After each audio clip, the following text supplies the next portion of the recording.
William Ruto just asked Kenyans a desperate question. Why do you want me to go? The president, standing before investors at the Nairobi Securities Exchange, was somber. His tone, not defiant, not combative, but exposed. What are your reasons for this Ruto must go? I'm sure it's not because of the spelling of his name. That is new. That is rare. Because for the first time since he took power, Ruto isn't driving the conversation. He's chasing it. Kenyans, brothers and sisters, who say Ruto must go. And for sure, just like those who were there before me, my time will come and I will go. Just like those who were there before me did. But respectfully, sirs, madams, let me ask you.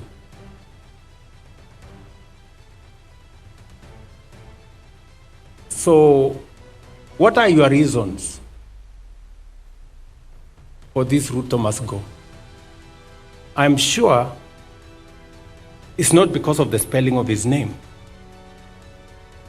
Maybe because you don't agree with the ideas, the policies, and the plan he has for our nation, which is okay. A few hours ago, ODM Secretary General Edwin Sifuna lit a political match on camera, on record. He said, "I want William Ruto to know that his removal from office is a national priority agenda." So I hear William Ruto has succeeded in bullying these guys in the opposition, Kina Kalonzo, into, he says, these people just say one term, they don't have any agenda. I want William Ruto to know that his removal from office is a national priority agenda. It is the only agenda. Sifuna didn't stop there. He said Ruto's administration is the worst government imaginable, a betrayal of the constitution. He even threatened to quit ODM altogether if Raila Odinga dares to endorse Ruto in 2027. Let that sink in. ODM Secretary General is ready to walk if Raila chooses survival over principle. ODM isn't just cracking, it is tearing at the seams. Reason? William Ruto. Let's just say that there's a lot of confusion. I have told my party leader that there was a time when it was very easy to be SG of ODM.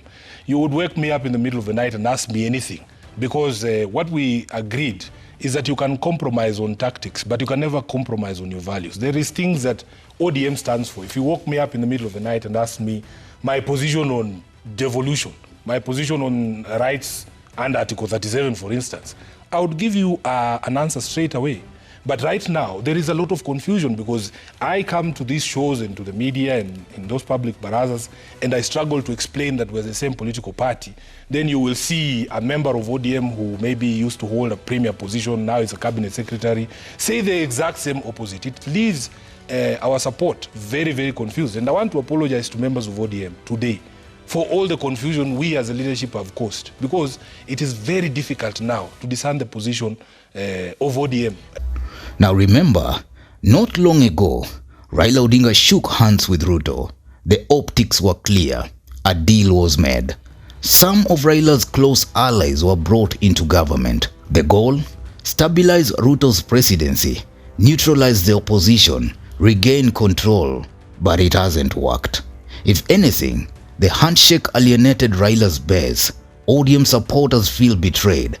And now, vocal insiders like Sifuna are making it known the party might not survive this alliance. Recently, we had another meeting, and there was a proposal to have a team to review the implementation of this MOU. I have asked respectfully that I be left out of that team because I have already declared this MOU dead. I have already done so publicly, so there is no point. I'm not a mortician. Right in the streets, the tattoos glow. Enter Gen Z, the digital generation that doesn't wait for party positions or official presses. They log on, speak up, and storm the streets. TikTok, X, formerly Twitter, Instagram lives. They have turned protest into a lifestyle. Their message is simple: Ruto must go. No policy talk, no manifestos, just fury, just pain. And while the older political class tries to play chess, Gen Z is playing a different game: raw, emotional, and viral. Even Ruto's former deputy Rigathi Gachagua added fuel to the fire. From the US, no less, he told an audience abroad that the opposition's only agenda is removing Ruto from office. But more shockingly, he said the president's administration is associated with programs of killing children, lying, and abductions. That didn't come from Kalonzo Musyoka or Martha Karua. It came from Rigathi Gachagua, shared across the unified opposition. Everybody in Kenya knows there's a problem. Instead of listening to the agencies, the issues they are raising: abductions, extrajudicial killings, corruption, misappropriation of public resources, President says, no. These people have been incited by Rigathi and Uhuru. But please, would you kindly favor us with your counter plan, with your alternative plan? Because the more I listen, the more it is sloganeering. It's not about a plan, not about an alternative plan. And, hey, we cannot replace a plan you don't like with nothing. And the opposition isn't even doing much of the heavy lifting anymore. Ruto is now responding to them, chasing their headlines. He's frustrated that the opposition hasn't presented an economic plan. But why would Ruto need opposition's economic plan now, less than 2 years to the general elections? I hear my brothers and sisters say, let Ruto go, then we will figure out. And we will tell you what is the alternative plan later. We cannot tell you now. To me, that sounds like the wash conmanship.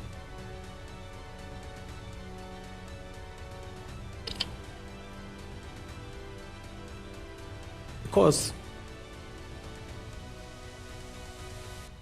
if you seriously have a plan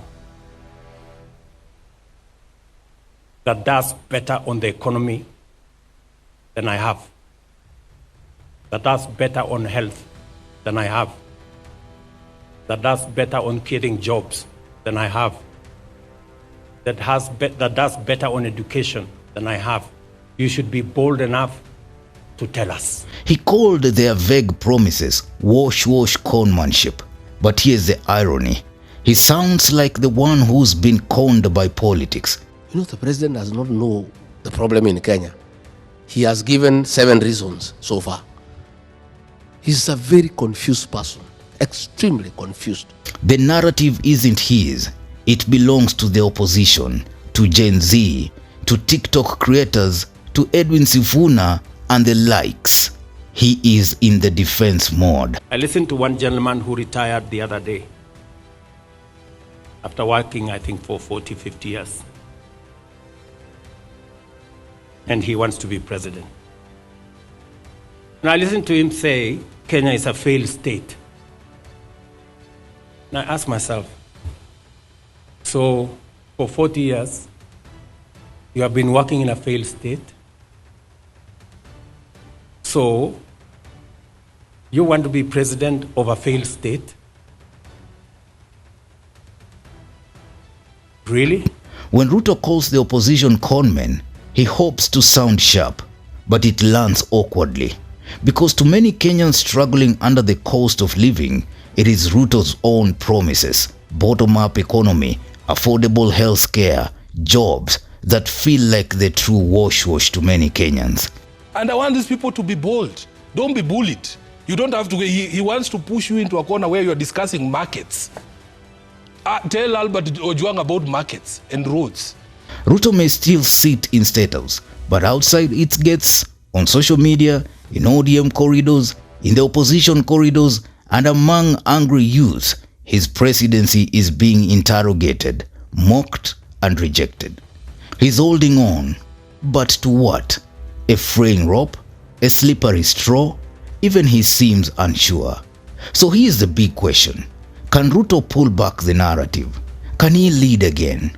Or will he simply react until 2027 becomes an impossible climb? Only time and Kenyans will tell. Drop your thoughts.